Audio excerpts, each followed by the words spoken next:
Hola, bon dia. Soc la Sara Arenas i la meva companya és la Paula Martínez. Totes dues fem el grau de Filologia Anglesa aquí a l'Autònoma i defensarem la posició a favor en el tema que les condicions del treball s'han d'adaptar al treballador.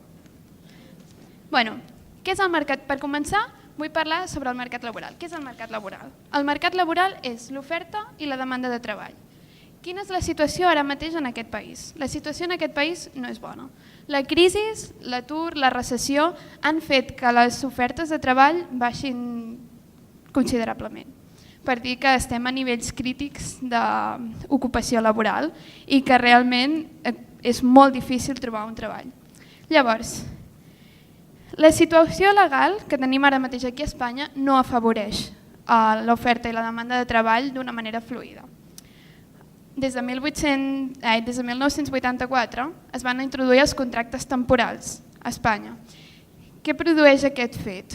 Aquest fet produeix que la precarietat laboral aquí a Espanya sigui un fet que ens condicioni per tal que la nostra adaptació al mercat laboral sigui molt difícil.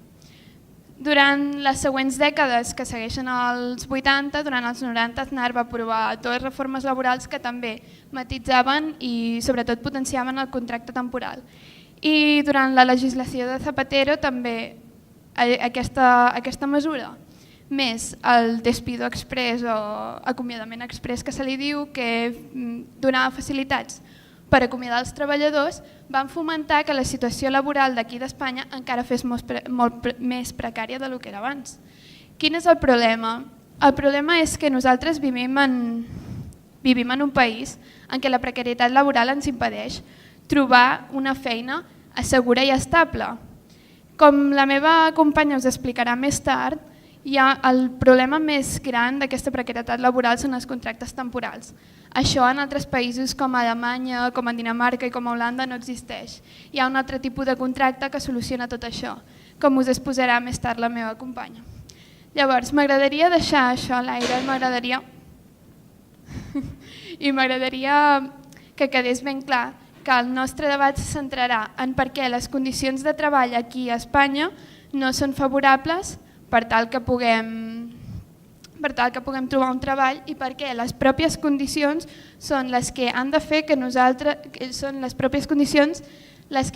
nosaltres siguem capaços de canviar-les. És a dir, nosaltres mitjançant la lluita sindical o mitjançant altres eines que tenim hem de ser capaços de poder canviar la societat i de poder fer que les condicions laborals canviïn per adaptar-se a les persones humanes. Ara més tard la meva companya introduirà tot això i és aquesta la posició que defensarem i mitjançant els arguments principals en els que ens suportarem. I més que res, agrair-vos la vostra assistència i ho deixo aquí ja.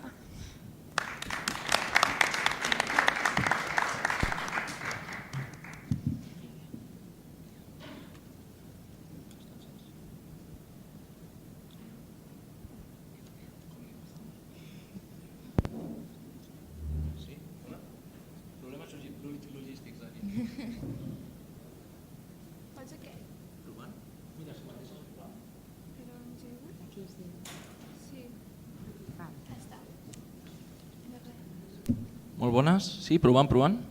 Comencem? Molt bon dia a tothom. Moltíssimes gràcies per haver assistit a aquesta lliga de debat universitari. Som l'equip A, conformat per la Raquel Cesarot, en Jordi Farnés, en Jordi Alegre, tots d'AD+Dret, juntament amb el meu company Javier Ceba, de Dret i Ciències Polítiques, i un servidor, Alejandro Fernández Ortega, també estudiant d'AD+Dret. Vinc a proposar-vos una experiència avui en dia, una experiència una miqueta agosarada, perquè ni la pròpia literatura fantàstica s'ha posat d'acord arrel de la seva existència. Vinc a parlar-vos d'un viatge en el temps, agafar una màquina virtual en el temps i viatjar al passat. De fet, Stephen Hawking, fa 3 anys en una entrevista, va denostar que no era impossible del tot, si hi havia matisos. No avancem un any, no avancem 2, no avancem una dècada. Situem-nos en una franja temporal que transcorre entre 1880 i 1914, finals segle XX. Què succeeix allà? Perdó. final del segle XIX. Què succeeix allà? Segona revolució industrial. La revolució industrial fou un fenomen que suposava un canvi paradigmàtic en el model econòmic, socioeconòmic en aquell moment. Una economia eminentment agrària, eminentment rural, agricultura, ramaderia, producció artesanal, es passa a una indústria incipient, una economia industrialitzada. El capitalisme, l'auge del capitalisme, és allà quan apareix, juntament amb dos moviments complementaris, com el colonialisme i l'imperialisme. Però hem vingut aquí a parlar també de capitalisme. Capitalisme com a moviment econòmic basat en l'acumulació intensiva de capitals. Capitalisme com a moviment que propugna la defensa a ultrança de la propietat privada. Capitalisme com a moviment que defensa el principi del guany o benefici. Però parlar de capitalisme també és parlar de contradiccions socials entre dues classes en aquella època. Burgesia, proletariat, burgesia, propietaris del capital, propietaris de la maquinària, proletariat, propietaris de si mateixos, propietaris de la força de treball. Burgesia explotava de forma sistemàtica el proletariat perquè les condicions laborals brillaven per la seva absència, la regulació laboral no hi era simplement. Estem parlant, situem-nos en el temps, jornades maratonianes, 15 a 16 hores diàries, a què es veia sotmès el proletari. El proletariat es trobava paralitzat, capcot, aturat, feines repetitives, constants, mecàniques que alienaven a si mateix, impedia la seva individualitat, impedia l'exercici de la seva pròpia autorealització. Situem-nos en aquella època, situem-nos a barris perifèrics on es trobava el proletariat, barris sense clavegueram, sense aigua corrent. Parlem també de les conseqüències d'aquell afany de lucre desmesurat. Parlem també de la incorporació de dones i nens en condicions infrahumanes, condicions impròpies de l'ésser humà que ens ataquen el més elemental com a individus. Parlem d'aquella situació, parlem-ne. Parlem també de l'Organització Científica del Treball, que el terme científic era totalment imposat, perquè em nego a creure que l'esclavització del treballador fos allò, fos aquelles condicions laborals. Parlem-ne. Parlem també, ara potser, descabalgats d'aquesta màquina del temps, d'una frase, d'un aforisme, d'un gran filòsof, Friedrich Nietzsche, quan considera que tota convicció és una presó. En aquell moment el proletariat es trobava capcot, no creia en l'evolució, assumia amb resignació aquella situació, donava per fet, per suposat, allò que Berger, un sociòleg posteriorment, definí com l'autoengany. Se situava allà. Nietzsche considerava que era una convicció, tota convicció presó. Jo no sé si és una presó. Potser en l'actualitat estem en una situació molt més còmoda i potser és molt més fàcil criticar aquelles persones que fins dècades posteriors, amb la revolució obrera, amb el sorgiment del socialisme utòpic i socialisme científic, no s'encaminaren cap a aquella realitat social. Jo no m'atreviria a considerar allò com a presó, perquè fins i tot un presoner engarjolat pot ser lliure, perquè se'l pot barrar el pas al cos, però mai al seu esperit, a la seva ànima, si ell així ho desitja. Allò no era una presó, allò era un infern, perquè em nego a categorar-ho d'una altra forma aquelles situacions i aquelles condicions en què es vivien. Reflexionem-nos. Moltíssimes gràcies a tots i totes, de veritat.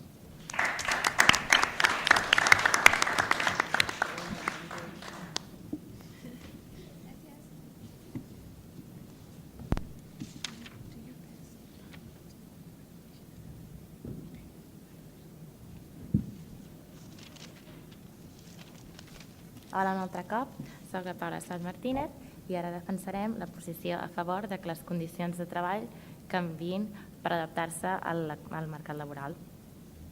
Bé, la meva companya ha parlat dels contractes temporals i com això afecta la situació que ja tenim, que és bastant dolenta a Espanya avui en dia. El que passa amb aquests contractes és que creen un cercle viciós amb l'atur, un cercle del que és molt difícil sortir. Les persones que ja estan a l'atur i porten molt de temps a l'atur els costa més sortir. Persones que potser tenen menys formació, persones com dones que per la por que es quedin embarassades o els fan contractes temporals o no els contracten directament i segueixen a l'atur. Aquestes persones segueixen esperant a tenir una oportunitat de treball que mai arriba i que si arriba és una oportunitat en la qual no hi pots comptar per molt de temps perquè s'acabarà en un temps determinat. Això crea una situació de precarietat laboral, una inestabilitat amb la qual les famílies han de viure, les famílies d'aquest país. Aquestes famílies que han de restringir la quantitat de diners que gasten per poder anar estalviant per la possibilitat que es quedin sense diners més endavant quan s'acabi el contracte del cap de família o de la persona que s'encarrega de la renda familiar. Això crea que baixa el consum també. Aquestes famílies estan guardant els diners i no tenen la mateixa qualitat de vida o el mateix nivell de vida que tenien abans. Aquestes famílies no consumeixen tant i això no estimula l'economia es queda estancada. Aquesta precarietat laboral també fa que la gent es plantegi qüestions com entrar en la maternitat. Les dones últimament es plantegen ser mares més endavant perquè encara no tenen l'estabilitat que necessiten per l'hora de tenir fills. Això és important perquè també podria...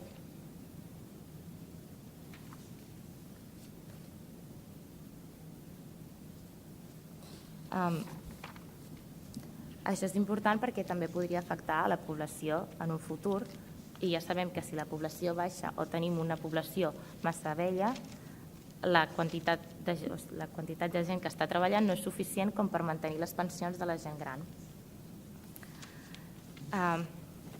Bé, per això les condicions de treball haurien de canviar per adaptar-se a aquesta situació que tenim a dia. No podem seguir permetent que es donin condicions com aquest contracte laboral.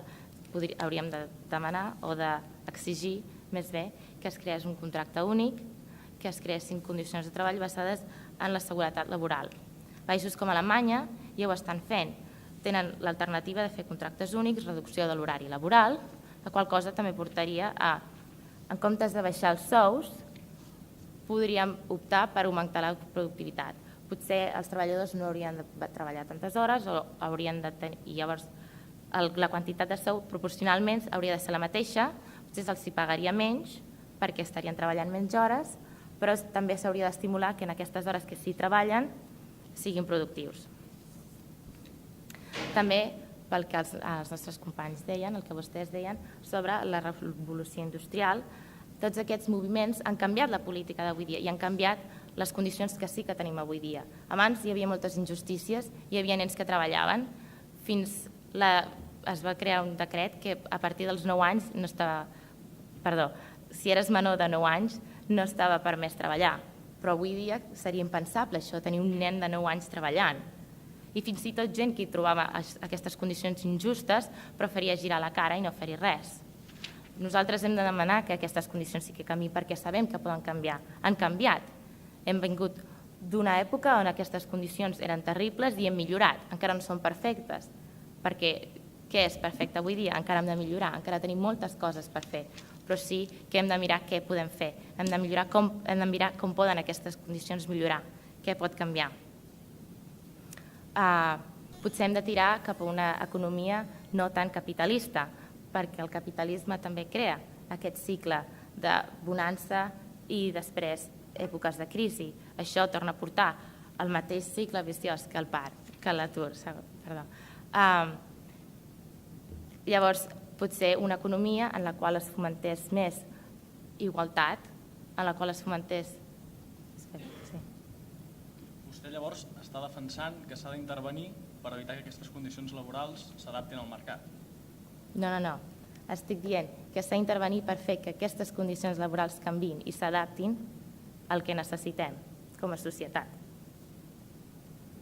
Estic dient que no hem de permetre abusos, encara que no siguin els mateixos abusos que hi havia fa anys, encara continuen havent-hi abusos. Això de que no es contractin dones perquè es puguin quedar embarassades i sigui més còmode no haver-les d'acomiadar i contractar un home, en canvi, això és un abús. Una dona que està a l'atur té la mateixa necessitat de tenir un treball que un home que està a l'atur. Això s'hauria d'aturar. Com s'hauria d'aturar? Canviant aquestes condicions. Fent que aquestes condicions s'adaptin a l'època en què vivim i a les necessitats que tenim avui dia. Moltes gràcies.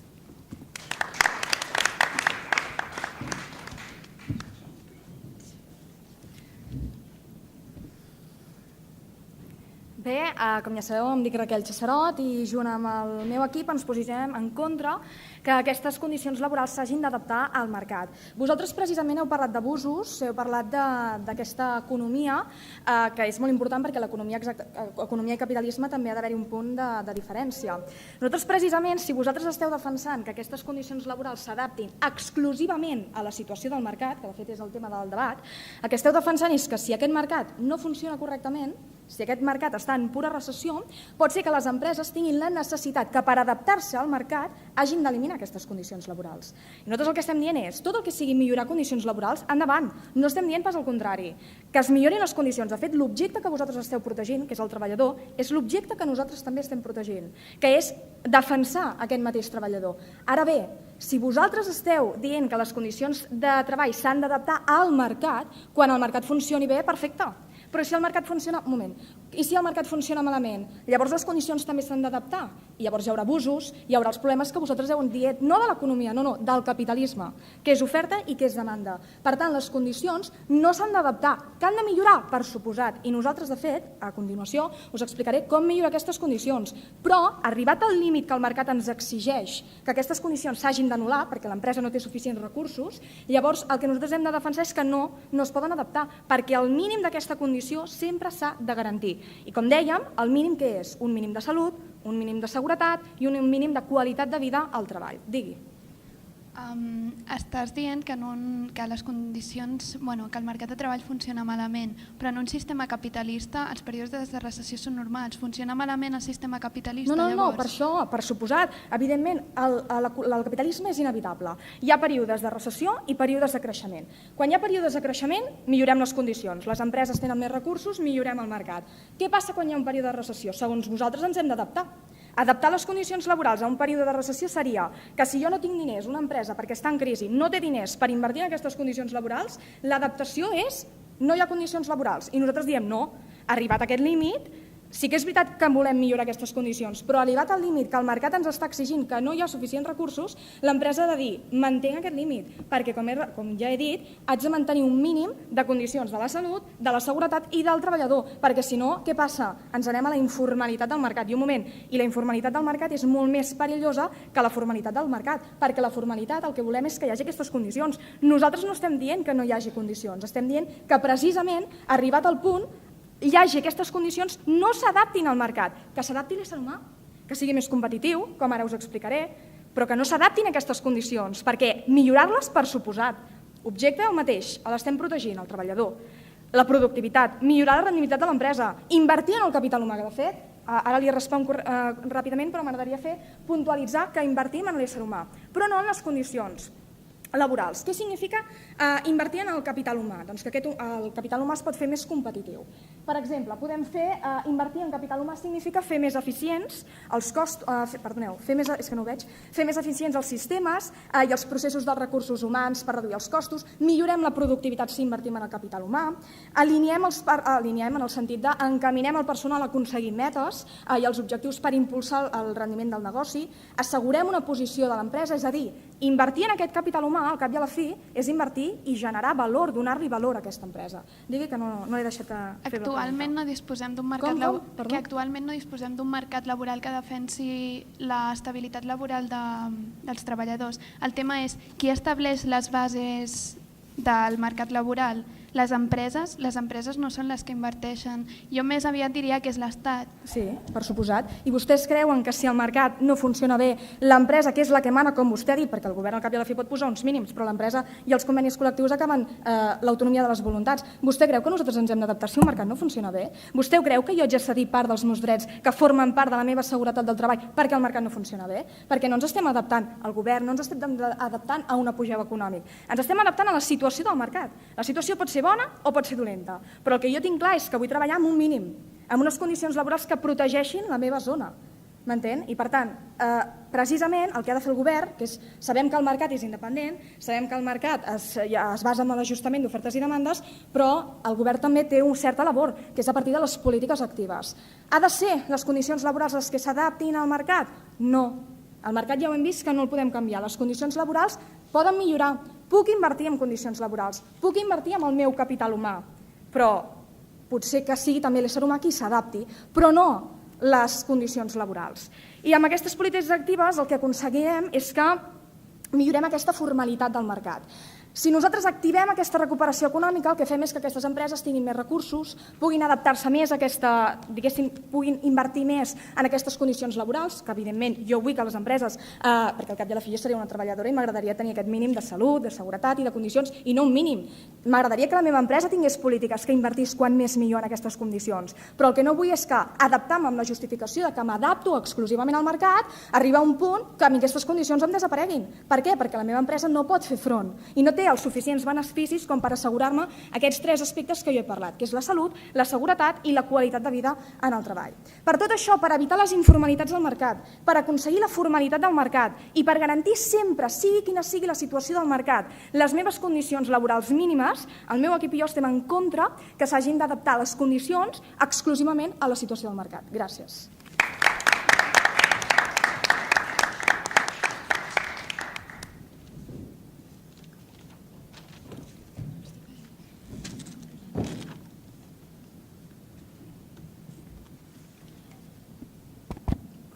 Provant? Comencem. D'acord? Comencem el torn de conclusions. En aquest debat hem exposat clarament 2 punts de vista bastant oposats, bastant diferents, tot i que a vegades hi ha certs matisos que cal realitzar. En primer lloc, el grup a favor ha fet menció a la precarietat laboral, ha fet menció a la situació actual, aquesta precarietat laboral de la qual som partíceps. Des que nosaltres hem insistit més en el concepte de la revolució del canvi, l'acumulació intensiva del capitalisme i les conseqüències que aquest té inherents al seu sistema econòmic. També heu citat els contractes temporals, un punt interessant perquè fa la reforma laboral i que s'entrava en un cercle viciós d'atur, sempre més atur. S'ha d'intervenir per canviar les condicions laborals. Llavors heu citat clarament l'intervencionisme estatal al mercat i heu dit literalment que l'Estat ha d'intervenir per assegurar els drets. Jo em pregunto si és l'Estat el que assegura els drets. És el mercat el que assegura els drets? Qui assegura els drets? No ho veig clar. Els drets s'han aconseguit amb aquest concepte de noció de revolució, de lluita, de conformitat amb la nostra tesi introductòria. També heu parlat de les condicions laborals. Les condicions laborals, de certa forma, per a nosaltres és quelcom inalienable. És quelcom que hi ha uns mínims que cal assegurar de forma vehement, de forma clara, i que no es poden modificar d'aquesta manera. Ha estat un debat intens, ha estat un debat en què s'han oposat 2 conceptes bastant diferents. I a mi m'agradaria tornar un altre cop a la introducció. Ja que parlem de cercles viciosos, jo també he de fer referència a un. Per què hem citat el concepte de revolució industrial? Era una metàfora. La revolució industrial era el moment, el punt àlgid del capitalisme en el qual s'adaptaren les condicions laborals al mercat. A què ens va portar la revolució industrial? Què passava a la revolució industrial? Aquelles condicions laborals eren lògiques, eren normals. S'està defensant això? Esteu defensant un retrocés? Un retrocés no de dècades, sinó de segles? Hem de tornar allà? Hem de tornar a aquell punt? Complicat, almenys des del nostre humil punt de vista, és quelcom difícil i quelcom sempre debatible, per suposat. Jo voldria acabar amb una frase del recent poeta, malauradament mort, Juan Gelman, un poeta argentí, i venia a dir en una de les seves obres, en una entrevista, el van preguntar sobre les condicions laborals i ell va especificar que narrant la nostra obscuritat es veu clarament la vida. Potser la història ens ensenya que quelcom s'ha de canviar, que no tot val, que s'han de defensar unes condicions mínimes, inalienables, de conformitat amb la nostra tesi. Què millor que expressar el moment pitjor per l'ésser humà, el moment en què es va veure més alienat, més indefens, menys humà, el moment per antonomàcia de màxima repressió entre classes socials, que comportava un canvi revolucionari per expressar el nostre punt de vista. El meu humil punt de vista, no tot val. No tot val. Moltíssimes gràcies per tot.